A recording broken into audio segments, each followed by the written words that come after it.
c'est d'être capable de redonner à l'autre, tout simplement.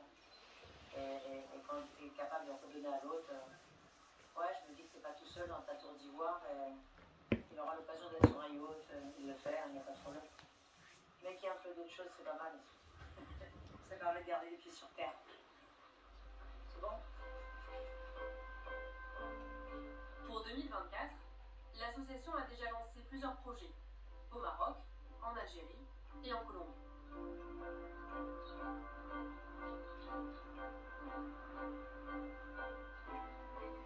Kylian, est-ce que vous avez souvenir du moment où vous avez pris conscience qu'au-delà d'être un très grand footballeur, vous représentiez autre chose que ça? Je pense que il y a eu un déclic après la Coupe du Monde en Russie, parce que la Coupe du Monde, c'est une porte ouverte vraiment à la connaissance du grand public. Tout le monde regarde cet événement et on a eu la chance d'avoir une fin victorieuse. De la gagner.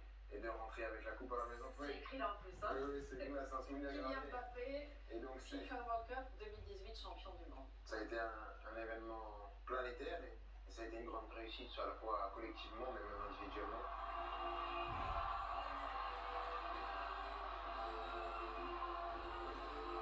Et je suis ressorti de cette Coupe du Monde grandi et j'ai vu ma vie et mon rôle qui a complètement changé. Donc je pense que ça a été un déclic dans ma vie. Est-ce que vous pouvez essayer de nous transmettre le moment où vous savez que vous avez gagné la Coupe du Monde? Qu'est-ce qui vous traverse à ce moment-là? C'est très compliqué et c'est peut-être incompréhensible, mais ça m'a pas fait grand-chose. J'étais trop jeune, j'étais tellement inconscient, ça m'a pas fait grand-chose. C'est quelque chose, c'était gagné. Gagner m'a fait plaisir, mais je réalisais pas ce que je gagnais. Je suis rentré vite le soir, j'ai pas fêté comme un fou. C'est vrai? Non, j'étais beaucoup plus conscient à la Coupe du Monde 2022 de ce que représentait la Coupe du Monde qu'en 2018. C'était ma première, c'était une Coupe du Monde de découverte et on l'a tout de suite gagnée. Donc j'ai pas créé une émotion particulière où en 2022 il y avait beaucoup plus d'émotions. L'échec de 2022, c'est quoi aujourd'hui? C'est une cicatrice encore? Pour vous, c'est quoi? Non, c'est pas une cicatrice, c'est une étape de plus vers le chemin de la gloire, c'est comme ça. Là, vraiment, franchement, vous avez l'impression d'effleurer la Coupe du Monde et puis en plus vous marquez un triplé. Enfin, ils vous l'ont bien dit, les enfants, dans le reportage là. Oui, mais les enfants, ils savent pas ce que représente. Voilà, faire partie d'une équipe, représenter son pays. Marquer un triplé, c'est pas important quand tu représentes ton pays.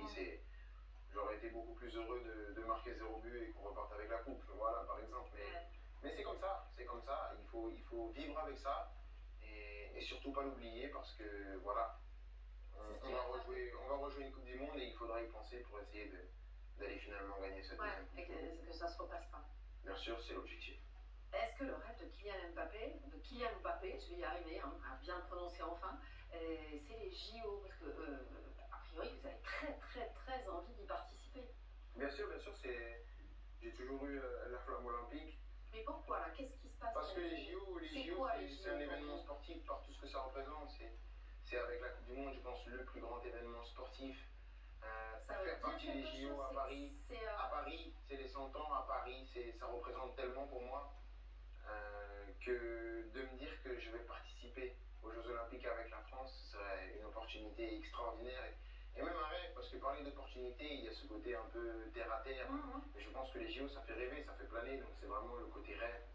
Et être porte-drapeau? Oh, ça c'est autre chose encore, on est encore dans autre chose. Déjà, j'essaye d'arriver aux Jeux Olympiques, porte-drapeau, ce serait vraiment extraordinaire. C'est jouable? Ah, ça dépend pas de moi, ça par contre. Du club? Ah oui, bien sûr, ça après, j'ai déjà dit, ça dépendait pas de moi et je pense que je suis arrivé à un âge où je veux plus forcer les choses. Bien sûr que tout le monde sait que je veux jouer les JO, mais si mon club veut pas, je comprendrai. Parce que voilà, je suis arrivé à un stade où j'ai la maturité de comprendre les deux parties. Donc c'est pas de souci, mais si je vais aux JO, je serai très très content. C'est quand pour vous le moment de bascule? C'est-à-dire le moment où le petit Kylian de Bondy est devenu Mbappé star mondial? Dès que je suis parti de chez moi. À 12 ans?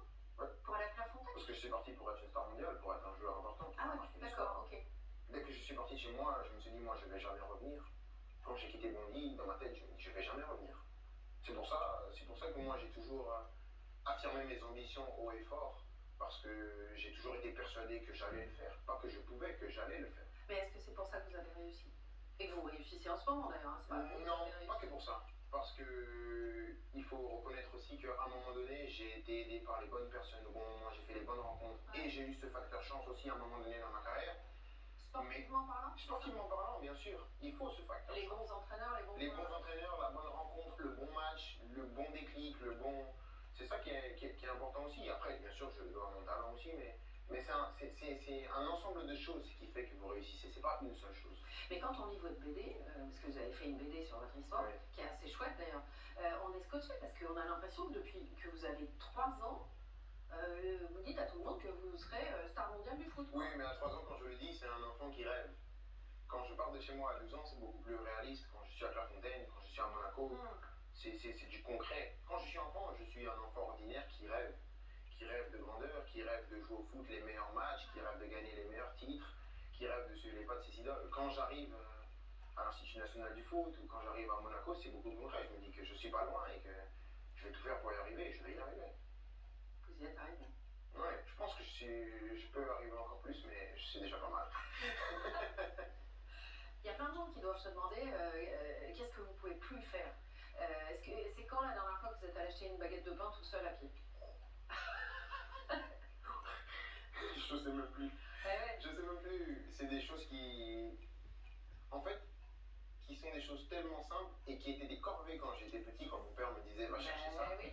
Et je paierais tellement cher maintenant pour faire ce genre de choses qui ressemblent à rien pour la plupart des gens. Il y a des regrets dans ce que vous dites? Non, pas des regrets, il y a une fatalité et c'est un constat. C'est la vie qui est comme ça. Comme je vous dis, j'ai appris beaucoup sur moi-même et sur mon rapport aux autres avec les années. Et la notoriété m'a fait apprendre pas mal de choses. Très vite. Très vite? Non, je pense que c'est la seule chose dans ma vie qui a pris un peu de temps.